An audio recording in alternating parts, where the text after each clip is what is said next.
Welcome in everyone to the Lotus Lounge stream. I'm your hostess with the mostest, Uma B, top badge Uma B 1111. Tonight we're talking about attachment styles in relationships. There are 4 attachment styles, and I hopefully by now most of you have taken the quiz, and we're going to talk about it. And I'm going to open up the box and have some of you jump in and talk about your attachment style, like what it's like for you to date, so we can understand it. Because hey, I'm a secure attachment style, but maybe I could get in a relationship with somebody who is what's some of them, avoidant or anxious or disorganized. So I want to know what goes through their minds, right? So let's get into it. Welcome in. I'm going to read this. This is from the Attachment Project Online. All right. The Attachment Project Online says that we have 4 attachment styles. Hi, love. So here we go. John Bowlby's work on attachment theory dates back to the 1950s. Based on his theory, 4 adult attachment styles were identified. You can either be anxious, preoccupied, avoidant, dismissive, disorganized, fearful, avoidant, or secure. Attachment styles develop early in life and often remain stable over time. People with insecure attachment styles might have to put some intentional effort into resolving their attachment issues in order to become securely attached. So, what are attachment styles and how do they affect our relationships? It's human nature to seek contact and relationships, to seek love, support, and comfort in others. In fact, according to social psychologist Roy Baumeister, the need to belong is one of the main forces that drives individuals. From an evolutionary perspective, cultivating strong relationships and maintaining them has both survival and reproductive advantages. After all, most of us do need to belong and do want closeness and intimacy in our lives. Yet, love and relationships are rarely as perfect and problem free as we would like them to be. Have you noticed repeating patterns in your love life? Maybe you have never really thought through or analyzed your behavior in relationships. Still, you might have noticed repeating patterns in your love life. Have you wondered why you keep ending up in the same situation, even with different partners? Do you get too clingy or jealous? Or do you always seem to be more involved than your partner? Maybe you want to be with someone, but as soon as things get emotionally intimate, you back off. If you've noticed a pattern of unhealthy and emotionally challenging behaviors in your love life, you might benefit from digging deep and exploring the way you attach to people in intimate relationships. Here is where knowing about attachment theory comes in handy. No, never me. What is attachment theory? Attachment theory has a long history and has been used as a basis for continuous research. The first step is to get acquainted with the basics and understand the different attachment styles.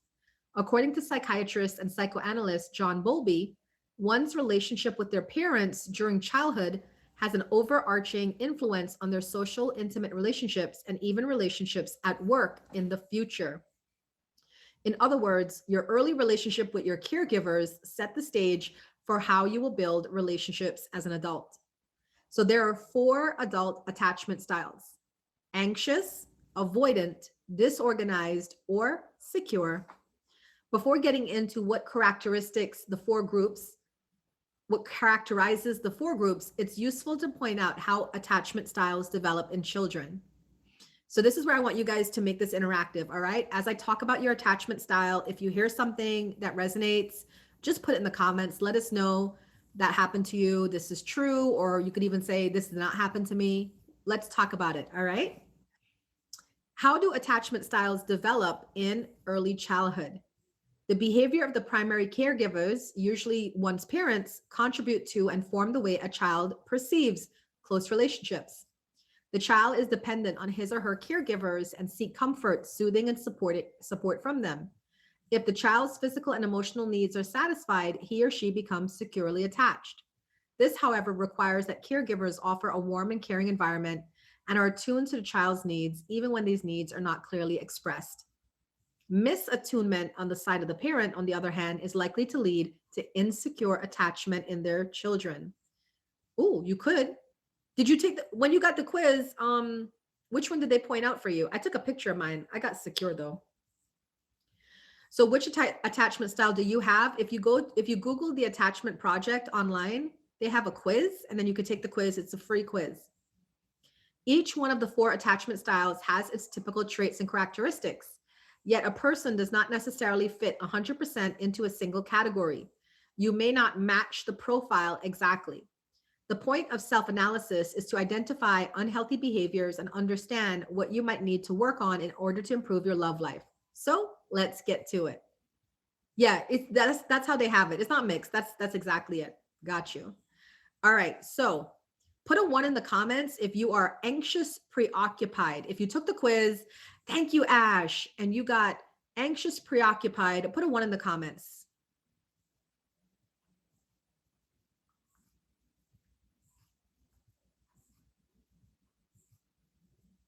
All right. Jay got anxious, preoccupied. So, Jay, let us know how much of this applies to you. All right. For adults, I'll put up the box after I read it. For adults with an anxious attachment style, the partner is often the better half. The thought of living without the partner or being alone in general causes high levels of anxiety. People with this type of attachment typically have a negative self image while having a positive view of others. The anxious adult often seeks approval, support, and responsiveness from their partner.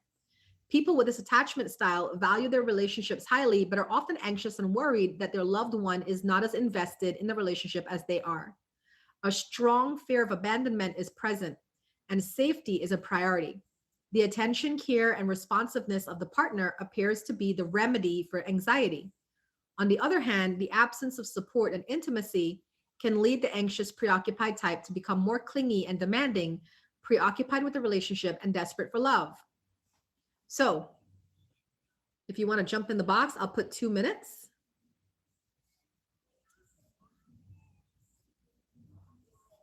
Do you want to talk about it? As I'll tell you something though, I know they say like when you take the quiz, it's pretty consistent since childhood. I think that's a lie because I believe for a large part of my life, especially my 20s and 30s, I was this type, the anxious, preoccupied.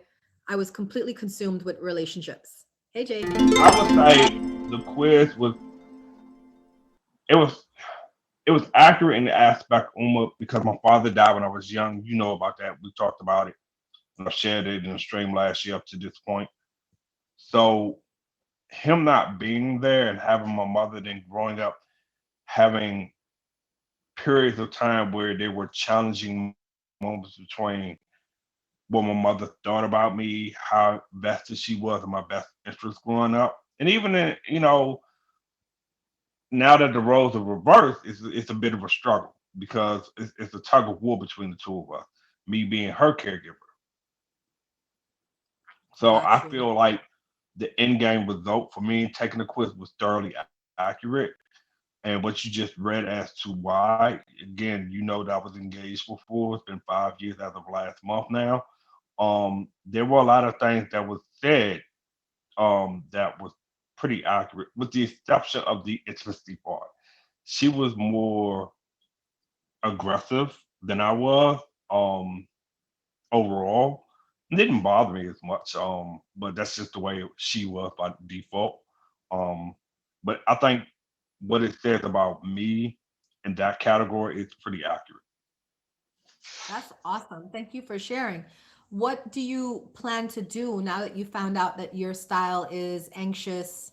What do you plan to do concerning like being in love, relationships? Well, because I see a therapist, and there are times I'll talk about throughout the week what transpired between my mother and I. My therapist has recommended some exercises. I even talked to Zen, and believe it or not, she came in my stream. We talked about some of those things too, and I took down a lot of notes of what she said and how to approach it. So I'm going to work on those things. Beautiful. Thank you for sharing. All right, that was Jay Styles talking about having an anxious, preoccupied attachment style. All right, number two, anyone in here is avoidant dismissive? Anyone? Put a two in the comments if you are avoidant dismissive. This is the second type of an attachment style.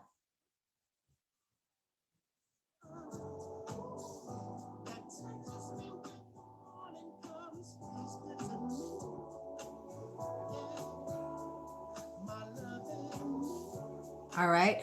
So we don't have anybody here for avoidant dismissive. So let's talk about it. Your niece, is your niece avoidant, dismissive? Oh, Ange. Okay. Ange, I don't know if you want to jump in the box after I read your style, but you're free to jump in the box. I'll put it for 2 minutes. Here we go. Number 2, avoidant, dismissive. The dismissing avoidant type would often perceive themselves as lone wolves, strong, independent, and self sufficient, not necessarily in terms of physical contact, but rather on an emotional level. These people have high self esteem and a positive view of themselves. The dismissing avoidant type tend to believe that they don't have to be in a relationship to feel complete. They do not want to depend on others, have others depend on them, or seek support and approval in social bonds. Adults with this attachment style generally avoid emotional closeness. They also tend to hide or suppress their feelings when faced with a potentially emotion dense situation. Ooh. And oh, oh, you're saying hi. Got you, got you, got you. All right. So, Ange, we would love to hear from you. I have it as saved at 2 minutes. What is it like being in relationships with, I mean, like, I would think that would be hard to be in relationships with avoidant, dismissive, type. Well, I won't get in the box because I've been laying down all Yeah, day. you're I'll fine. have You're to admit. fine. But you guys all know what I look like. That's pretty much sums me up. I mean, I don't like it, but when you explain it the way you do, it does resonate with me. I mean, Yeah. some of you guys know me pretty well in the Lotus Lounge. Do you think that resonates with me? I I would say the part where it says these people have high self-esteem, because that's one of the reasons I feel you and I connect, is I have high self-esteem for myself, right? And you have high self-esteem. So, and we have a positive view of ourselves. So I would say that's accurate. Lizzie, thank you. I just was actually surprised, honestly, that you got avoidant dismissive. Me too. Lizzie, thank you. When I first got it, I was a little perturbed and like, no, I have to take that again. But then I decided, why should I take it again? Because my responses were as accurate as they're going to be the next time around. So, So you know what's hey, funny is Lizzie. I forgot to read for Jay. They have like some tips down here. So I'll read for you your tips, self-regulation tips for avoidant attachment, okay? Um oh, I thought it would land on the bonus. Oh, thank you, Lizzie. Appreciate you, sis. Thank you. So um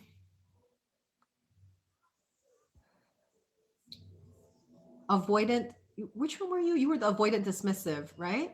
Yes. Okay, so unhealthy ways that someone with avoidant attachment might use to self regulate after being emotionally provoked. You might focus your attention on things that you can control, such as your career or life goals. You may use repression to manage unpleasant feelings. You may tend not to seek support from loved ones when you need it. You might sulk or complain instead of directly asking for support.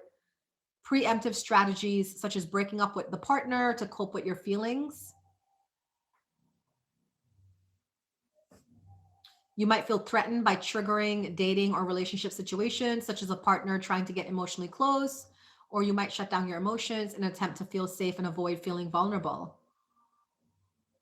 I appreciate it, Lizzie. Thank you. We're doing attachment styles. I posted the quiz on my IG story. So everybody just took it. If you want to take it to see what your attachment style is in relationships, there's 4.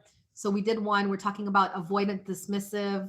Um, so here's some healthy tips, and if you're open to it. Yeah, exactly. Um here's emotional triggers for you, right? And the reason why I'm saying is you want to be aware of your triggers. And Jay, you're still in here. I'm gonna come back. Hi Sippy, we're doing attachment styles and relationships. All right, I'll come back to you, okay, Jay? So Ange, for Ange and anybody who has an avoidant dismissive attachment, here are some 8 triggers that trigger you in relationships. If a partner wants to get too close too soon, if a partner wants to open up emotionally, unpredictable situations or feeling out of control, having to be dependent on others, feeling like the relationship is taking up too much time, being criticized, feeling like you're going to be judged for being emotional, a partner who's demanding of your attention. Hi, Rob. We're talking about attachment styles and relationships. So that is for avoidant dismissive. So here are 4 tips for those of you that have avoidant dismissive attachment styles. Here's 4 tips to self-correct and self-regulate. Okay. Resist repressing emotions. You might like talk yourself in your head and say, I don't want to say too much, or I don't want to make this a big deal. No, make it a big deal. Get messy with it. Make it a big deal. It's okay to express your emotions. All right. Express your needs and desires to your loved ones. Thank you, Lizzie. Don't hold it in. Don't keep it in. Don't fault them for not knowing what you want. Tell them, this is what I need. This is what I desire, allow yourself to trust others. Now that's a big one. I'm going to talk about trust because I had a meeting with my therapist today. I'm in therapy, guys. I'm very happy to be in therapy. Let me tell you, she said something today that just really blew my mind. So I'm going to talk about that afterwards, about trust, because I think some of you might appreciate that. And allow yourself to be dependent on others. So, and you can start by like asking people for things. Like you could start by saying, Uma, I'm going to stream today. Can you come in and spend 10 minutes holding down the hearts or being a bouncer? Right? If I can't do it, I can't do it. But if I can, I'll be like, yeah, I'll come. So allow yourself to trust that I'm going to come. Allow yourself to depend on me for coming. Right? That part, Rob. That part. So here are 4 tips for the avoidant attachment to self-regulate. Take personal space when you need it. So if you sense an argument is building, you could say to your partner, look, things are getting a little heated. Can we take a break for a couple minutes, talk about things after? Right. Well, I understand that, Ange. Yeah. Open your communication. You may have a fear of expressing strong emotions or appearing out of control. So allow yourself to communicate in the relationship about what you need and don't feel bad about communicating what you need. Challenge your inner critic. Distrust of others and feeling like loved ones will judge or reject you for expressing emotions is compounded by the way an avoidant attacher thinks, their inner critic. Someone with an avoidant dismissive attachment style may self-regulate with critical thoughts around expressing emotions, or they worry how others might respond to them for expressing their emotions. Okay. And then try therapy. They have therapy as the last one there. All right. Jay, are you in here? So that was for somebody who is avoidant dismissive. Now, Jay earlier said he was anxious,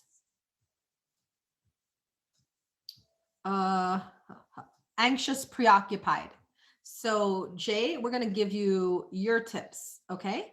For anybody in here who has if you're anxious in relationships, you put a lot of stress on the need for a relationship. You need to be in a relationship, right? This is some self-regulation strategies. Oh, I'm sorry. So this is 6 ways. This is unhealthy ways that someone with an anxious attachment style might react to emotionally triggering situations. They might constantly think about their relationship, focus on potential threats to their relationship, whether they exist or not, try to be as emotionally and physically close to their partner as possible, constantly try to contact their partner, use blame or guilt during an argument to get what they want, become angry even if this anger is sometimes directed at themselves. All right. Hey, Afro. Because anxious attached adults tend to focus on threats to their relationship, they can become intensely angry at what they see as a danger. All right. So this is an emotional, you got secure? Ooh, we're going to talk about it.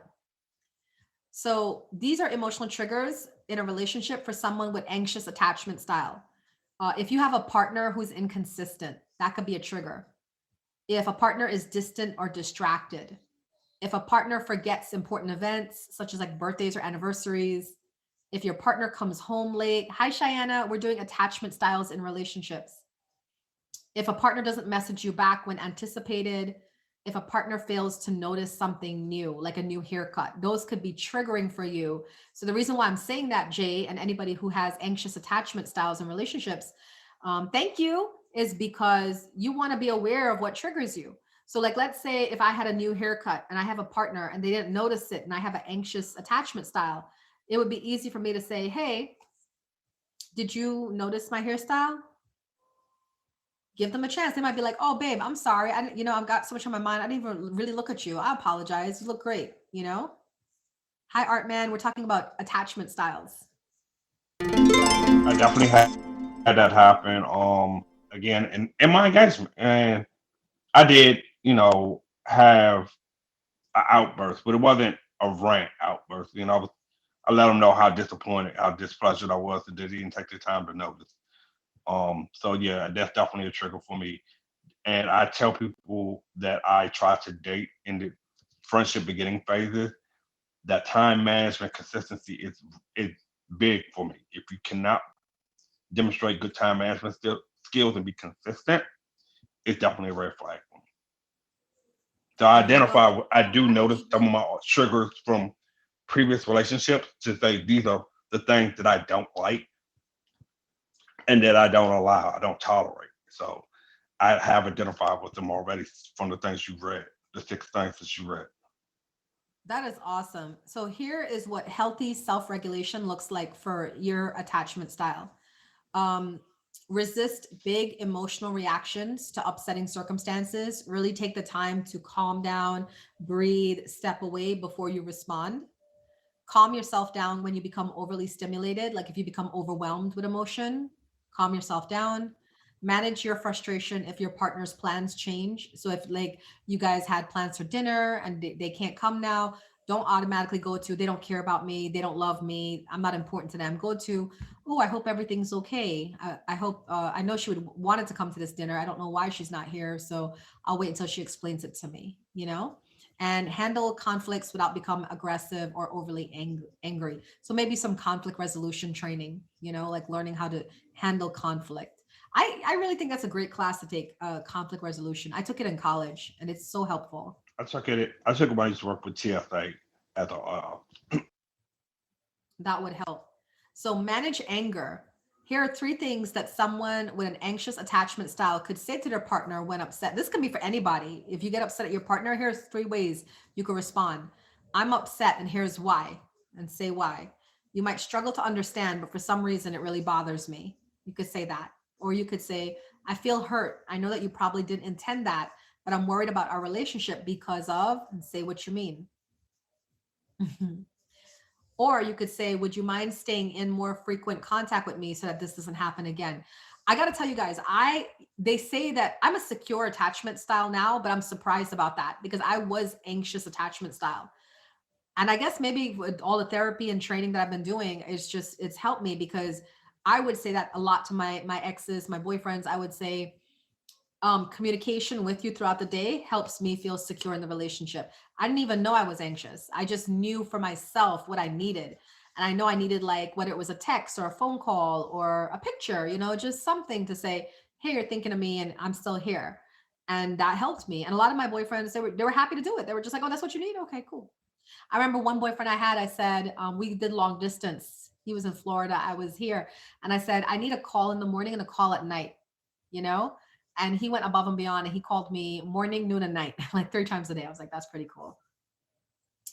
Number 2, you can practice mindfulness, Jay, or anybody with anxiety, right? You can change your thought patterns. This is known as cognitive reframing. You can try therapy. They're going to, of course, mention therapy that comes up. All right. So far, there's 4 attachment styles. We went over anxious, preoccupied, avoidant, dismissive, and now number 3 is disorganized, fearful, avoidant. Did anybody get this type? Disorganized or fearful, avoidant. Ash and Linny. Okay, here we go. The disorganized type tends to show unstable and ambiguous behaviors in their social bonds. For adults with this style of attachment, the partner and the relationship themselves are often the source of both desire and fear. Victor, what's up? Fearful, avoidant people do want intimacy and closeness, but at the same time, experience troubles trusting and depending on others. They do not regulate their emotions well and avoid strong emotional attachment due to their fear of getting. What do you guys think about that? You said I'm done. Nice. All right, Victor. Thank you for stopping in. So do any of you want to get in and talk about it? What's it like being disorganized, fearful, avoidant? What's it like dating for you? What that feels like?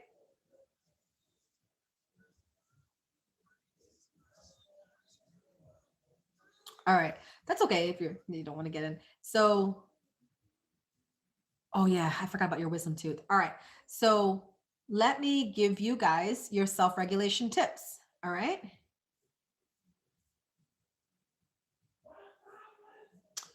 We are looking at, okay, so when your emotions are provoked, if you have a disorganized attachment style, here are some ways you might react when you're provoked.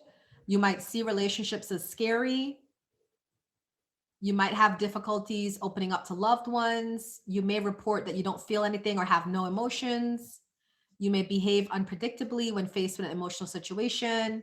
You may respond to situations with angry outbursts, have difficulties trusting others, may decide not to show any outward expression of emotions, or deep down, they want to feel love and safe with their partners, but they don't. Trusting a new partner is hard for me. You're listening. Okay. Good. Okay, so we're on point. So here are 8 triggers, and this is what you guys want to know, because then when you know your triggers, then you can work on them, right? So if you have a partner behaving inconsistently, same thing like Jay with the anxious, that is a trigger for you. If they're distant or distracted, if they forget the important events, if they come home late or fail to notice something new about you, if they attempt to become emotionally close, if there's unpredictable situations or feeling out of control, if you have to depend on others, if someone confronts you with intensity or creates an argument, all these things are triggers for you, right? So here are some healthy self-regulation for this type. Resist repressing your emotions. No, talk about it. Talk about how you feel. Resist letting your emotions explode in angry outbursts. Feel safe expressing your needs and desires to your loved ones. Allow yourself to trust others. Allow yourself to make healthy choices. So one, they say practice managing your anger. So maybe taking some therapy to understand your anger, to understand how to work with. I have anger. And it took a lot of years of therapy for me to understand, like, no, you can't throw hands on people. No, you can't scream at them and call them a chum bucket. Like you gotta find an adult way to deal with this stuff, right? Take personal space when you need it. Challenge your inner critic. Don't just accept everything you're thinking. Challenge it. I actually started doing that on my own. Now that I think about it, like let's say if I had a boyfriend and he didn't call me all day, I'd be like, oh, he doesn't love me anymore, or he doesn't want to be with me anymore. I would say, no, you already know his schedule. All right, let me think about this. Oh, wait a minute. Wasn't he going to a conference today? Yeah, he was. All right, he'll probably call me after. Sure enough, he'll call me after. I'd be like, I talk myself through it,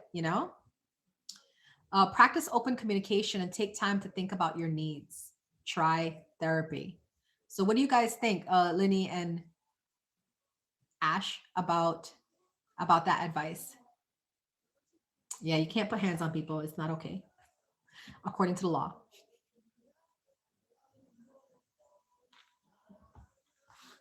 My emotions at times overflow, and it's hard to over catastrophic thoughts. You're not fucked up.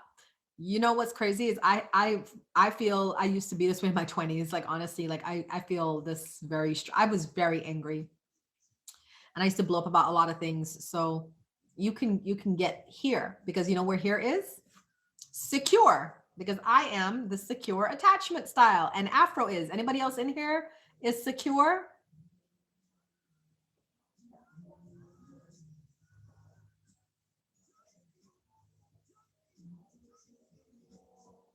Me and Eli, 192. What's up?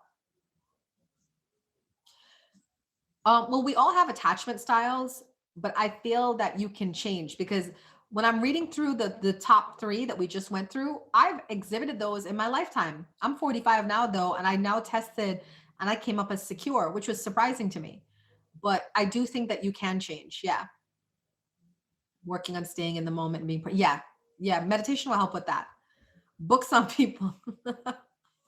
I don't see nothing wrong with it. Okay, so secure attachment styles. The 3 attachment styles we talked about before are insecure. They're characterized by difficulties with cultivating and maintaining healthy relationships. In contrast, the secure attachment style implies that a person is comfortable expressing emotions openly. Adults with a secure attachment style can depend on their partners and, in turn, let their partners rely on them. Relationships are based on honesty, tolerance, and emotional closeness. The secure attachment type thrive in their relationships, but also don't fear being on their own. They do not depend on the responsiveness or approval of their partners and tend to have a positive view of themselves and others. So,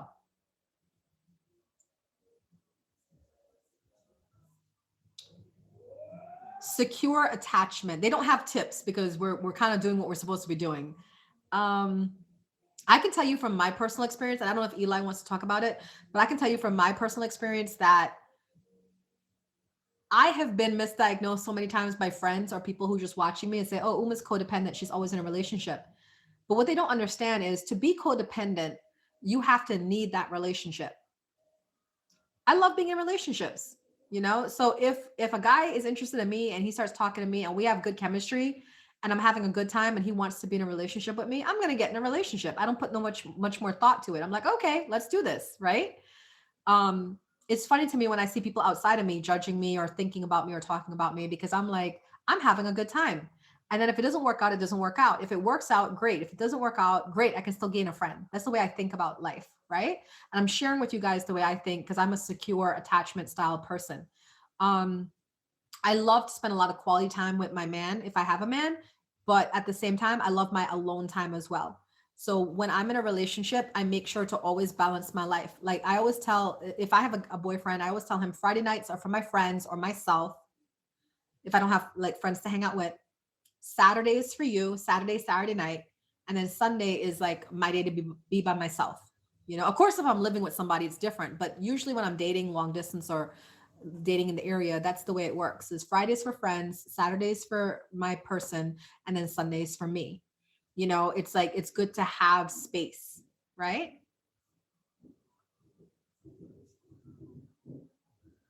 All right. So how do children develop a secure attachment style? When a child is born, they automatically expect their caregivers will satisfy their needs. The baby uses physical cues, such as crying, to notify the caregivers that something's wrong and trust that they will take care of the issue. Parents who manage to raise children with a secure attachment style simply do not break that trust. Yet, this is not always as simple as it sounds. There are 5 key conditions to consider as a parent if you're devoted to raising a child with a secure attachment style.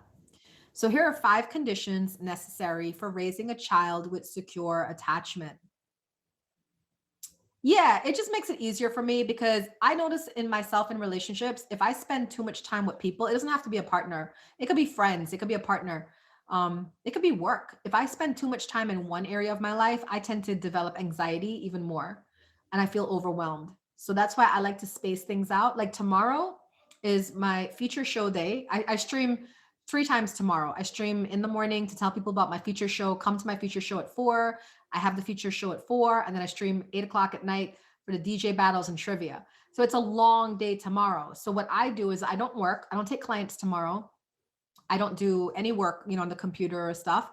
And I make it a spa day. I go to the gym, I meditate, I do my yoga, I put on a facial, I put oil in my hair, I take a soak in the tub, I write my journal. I just allow myself to just relax, and then like at 12 o'clock, I'll come on, I'll do, like I said, the 3 streams back to back to back.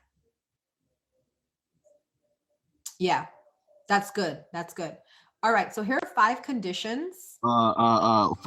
A 5. 5 is my favorite word. What's up, Cash?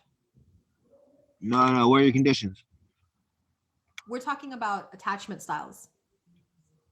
Oh, attachments? Like what? Like attachments for like toilet paper rolls, like PVC. All right. We're done with that. I'm just gonna, there we go. All right. The 5 conditions necessary for raising a child with secure attachment. Number one, the child must feel safe. Your child has to feel protected. If they feel protected, they feel safe. So for the infant and toddler, safety means closeness to the mother, as she is the source of food, warmth, and protection. Danger means separation from her beyond the comfort zone. All right? The attuned mother is fiercely protective, but not overwhelming, intrusive, or ignoring. She gives her child space and freedom to explore the world, but stays close enough so the child has felt a sense of safety. Number two, the child feels seen and known. Attuned parents can read their baby's cues accurately and respond to their needs accurately. Attuned responses give infants information about the effects of their behavior. Children learn that when they signal a need, they can expect a prompt, predictable, and accurate response.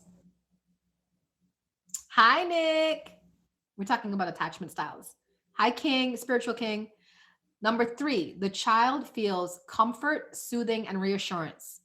The attuned parent's arms are open and inviting. When the child is distressed, the caregiver reassures and soothes the child back to a calm emotional state. Helping the child manage their distress and frustrations will help them develop an internal model of being soothed and comforted. Over time, the child will develop the ability to manage his or her own distress and self-soothing. Number four, the child feels valued. Feeling valued begins in infancy and is the foundation of healthy self-esteem development. Parents who raise children with healthy self-esteem repeatedly express their joy about who the child is rather than what the child does. They focus on being rather than doing. Such parents express delight to the child and about almost everything the child does. They focus not on the chores, but on the joys of parenting. And then finally, five, the child feels supported to explore.